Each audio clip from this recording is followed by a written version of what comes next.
It is so important to make all our actions as an offering to the Lord. Om represents God. That's why Om is in the beginning of all mantras, before all yogic practice. And then our practice will be blessed, even if we make some mistake, consciously, intentionally, or by negligence.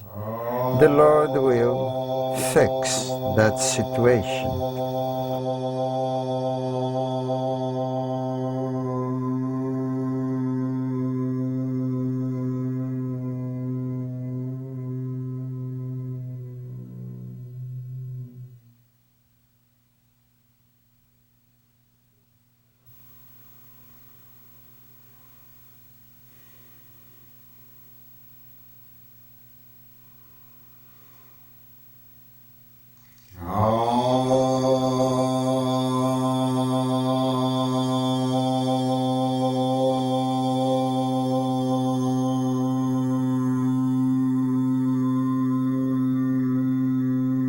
The mantra for purification, it is also very important. It will purify the ground and bless the ground.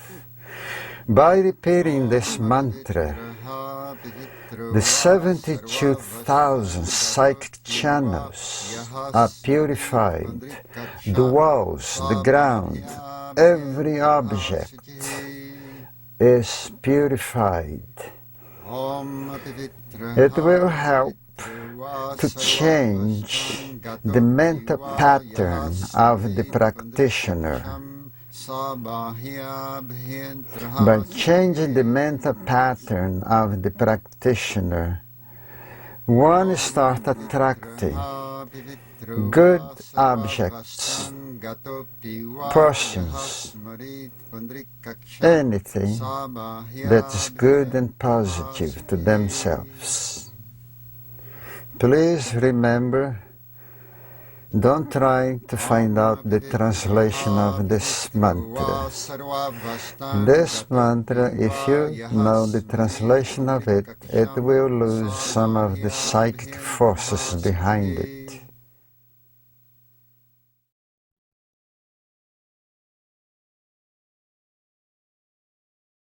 This is downward dog variation. You have to make sure the legs is not like this. You have to straighten your knees as much as possible. Point your foot gently. You may even twist your pelvis, just the pelvis, but not the shoulders. And make the shoulders down. For a second, you go all the way up on your toes, and then make sure you bring your heel to the floor if you can. If your heel cannot get to the floor, maybe your foot is too far from your hands. You may walk back with your hands a little more, and then your heel automatically get closer to the floor.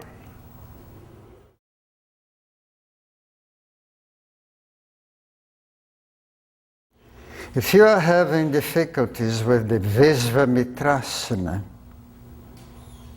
I'll show you here a few things.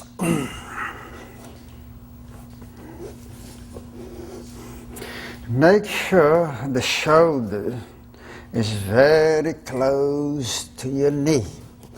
Make sure the hands are exactly on the side of your foot. And then push your knee forward, directly over your toes. Do not straighten the left elbow. Keep your arms slightly bent. To start, bend your leg, squeeze the arm. This will gradually strengthen your wrist. And then when you are getting more comfortable here, stronger, and then you may start stretching the leg. And then gradually you'll be able to straighten the knees.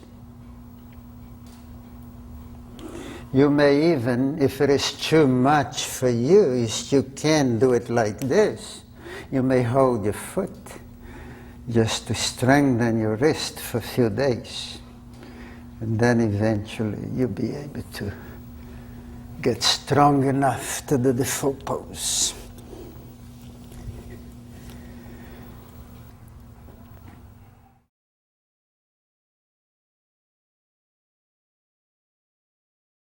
This is one of the versions of Pavrita Parshvakonasana you're going to find in the series. Make sure the arms are in a straight line, because when you push here, your arm is pushing your leg. And make sure you have a straight line from your shoulder down to your heel, not too high. And the knee should be directly over the ankle. If you find this too easy for you, you may grab your hands under your thighs. But be careful with the shoulders. And then start pulling and concentrate on this shoulder back. And try to get your face up in the air. And don't bend the left leg.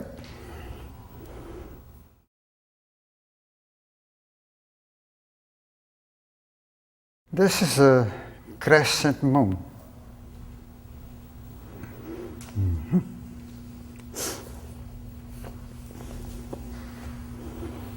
So, make sure the knee is directly over the ankle. Make sure your pelvis are all the way down, not here, like this. Make sure your pelvis is all the way down. And grab your hands. You may do Kali Mudra to start. And make sure the head's back. And move the arms back. Don't stay here. Move the arms back. You may even move your shoulder blades a little bit. And feel a curve behind your shoulders. Feel your ribs spreading apart. Make space between the ribs. And very soon your hands will be directly over your foot back there. And then you're almost ready to grab your feet. If you do poses like this, you never get flexible here. So don't forget, always working your shoulders.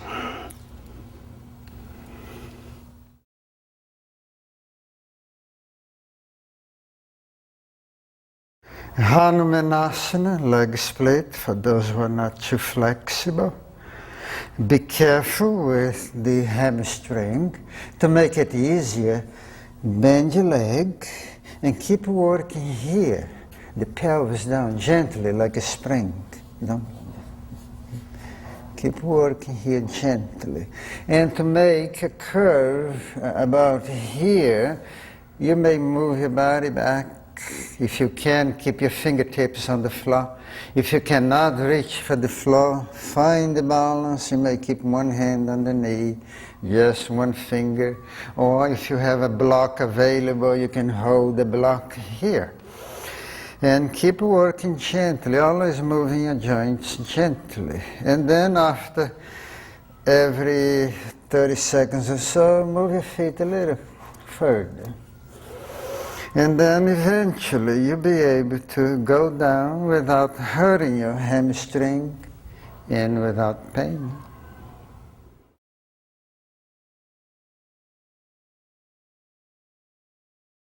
For those who are starting doing headstand here, one thing you have to be careful. Never stand on your head from the center back. You may go right on the top. You may go front. All these are safe. So avoid to go on the back of the head. And don't stay too long for the first time. You may break the blood vessels on your eyes.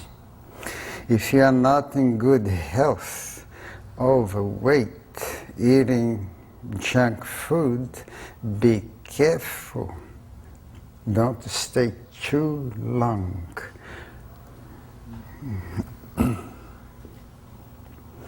You may make a helmet with your hands and squeeze your head with your thumb and keep your neck firm and never curve the lower back. And walk towards your face. And the elbows should be no wider than your shoulders are. You may bend your legs, beginners. Right, and come up. For beginners, you may keep your legs bent for a few days so you don't have too much blood going to your head. After a few days, you may gradually raise the legs and more blood will flow to your head. It's natural, the way you are holding your head, to have a small curve here. But avoid this part to go this way, and then you will hurt your neck.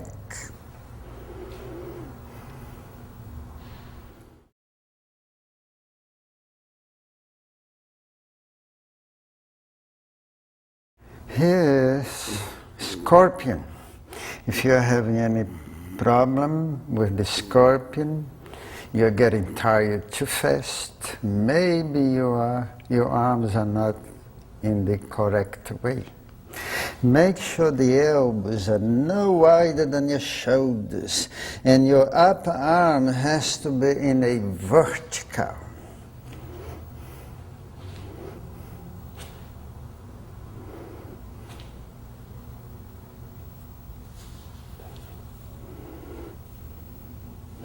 So just push the shoulders back, relax up here, and push a little more until 90 degrees, but not bending. And then you feel comfortable. Rather than bending and staying like this, you can't stay too long here. So you have to push this back and look at your arms.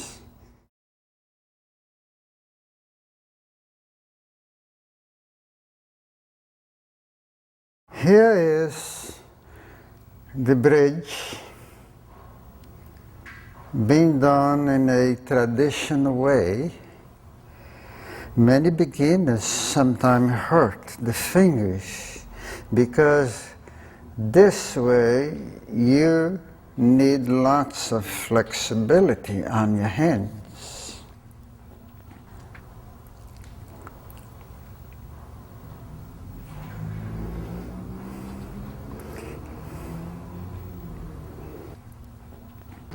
Now I'll show you here an easier way for beginners.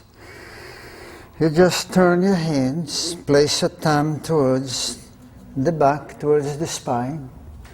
Very easy to be done without any pain or injury on your fingers. But watch out for your thumbs. Even that, you have to be careful. You may bend your leg, land your toes down. Now get your palms, you have to fight for it now. Get your palms under the lower back, the elbows no wider than your shoulders. And to start, if you cannot straighten your knees, keep your feet directly under the knees. And then gradually you'll be able to straighten the knees.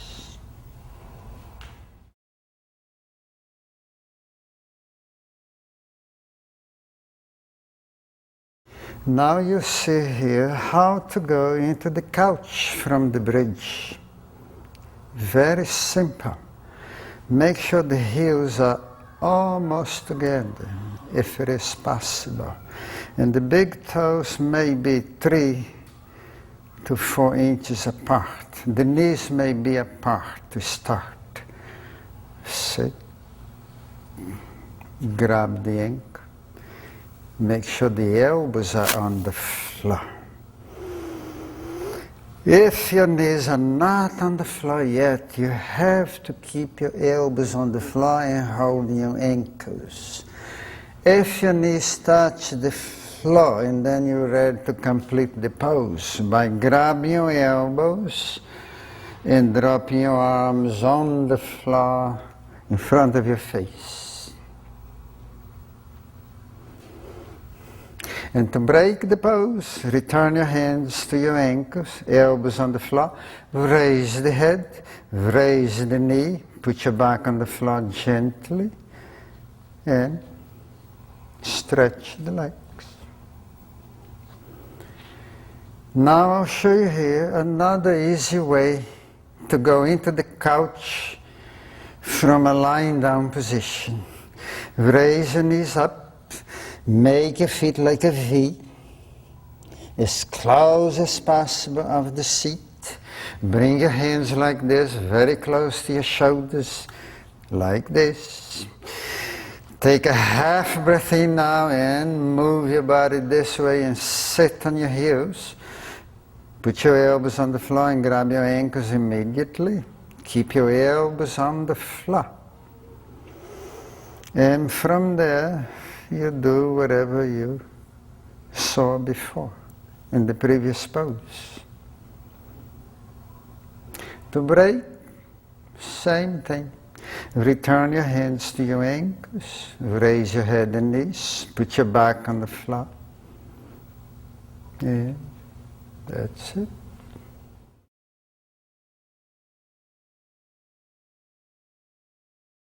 Now I'll show you here how to go from the couch into the upward bow. First, place your hands on the floor just in front of your head. Raise your knees up a little bit. Raise your knees but keep sitting. You slide your head towards your hand. Right? Now take a half breath in and push up. Now go back again, return. If you are not strong enough to go with the feet together, and then go back again, raise your knees, push your head away, separate your feet. Take a half breath in and push the body all the way up. When you reach up here, make sure that your feet are not too close to your hands. Otherwise it may hurt your back, unless you are flexible. And to go down from there, take half breath in, raise your head, and put your back on the floor. You sit down and relax.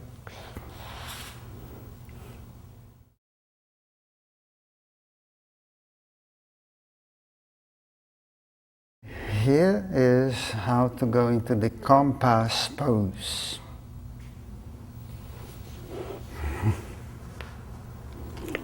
Make sure the hand is right on the top of the foot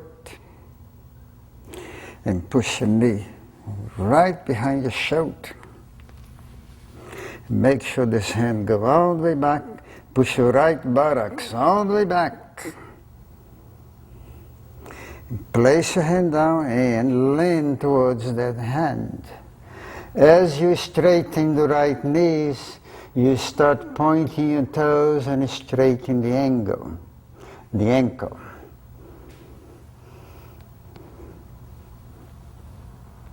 And then point, make sure both feet are pointed.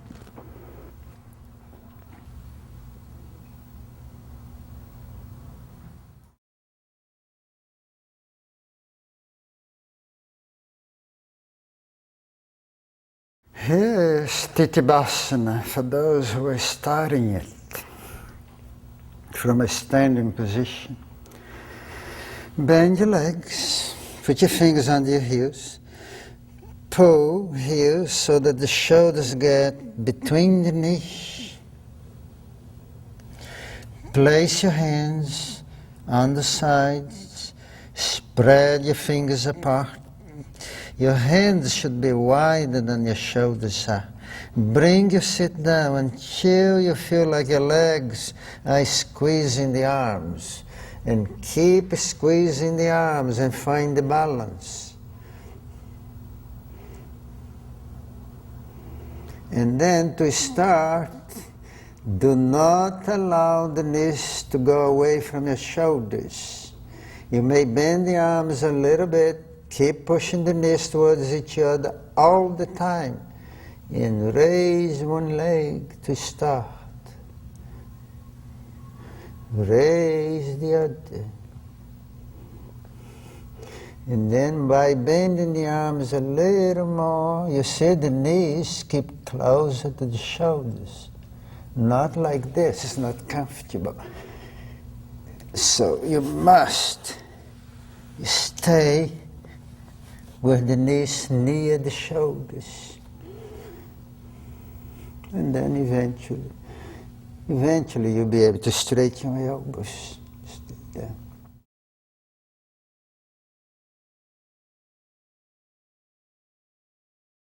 From warrior into the Uttanapadasana variation. Very simple.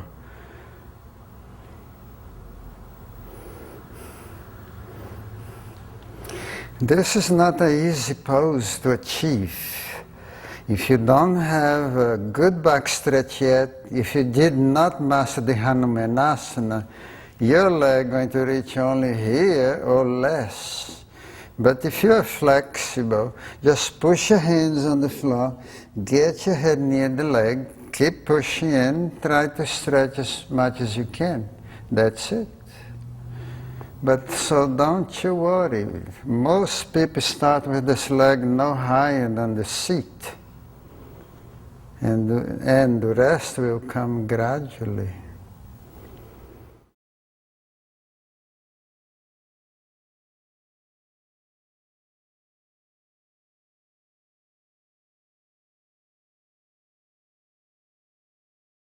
The Hamsa breathing. This is also meditation. And the meaning of the mantra is just like Soham Chu. This breathing is done with the breath combined with the movements of your fingers. So in every inhalation, while inhaling, hum, you are closing the hands. In every exhalation, while exhaling, sa, you are opening the hand.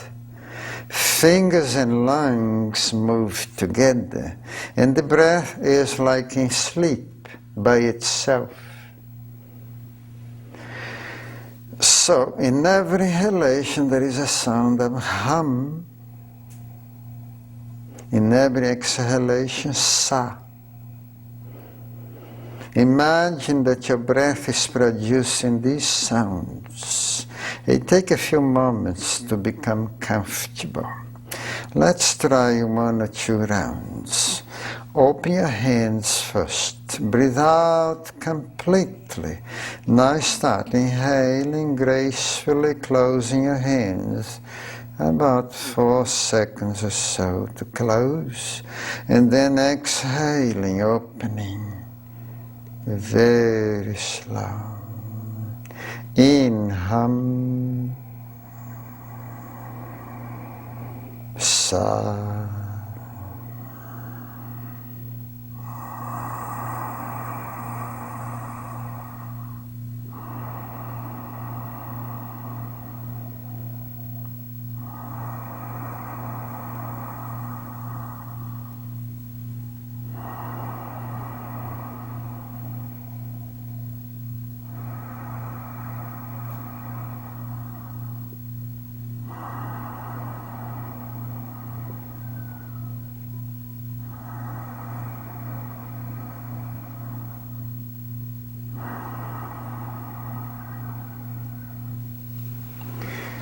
So this breathing, you may do it for a long time, 5 minutes, 10 minutes, half an hour, 1 hour, 2 hours, 3 hours.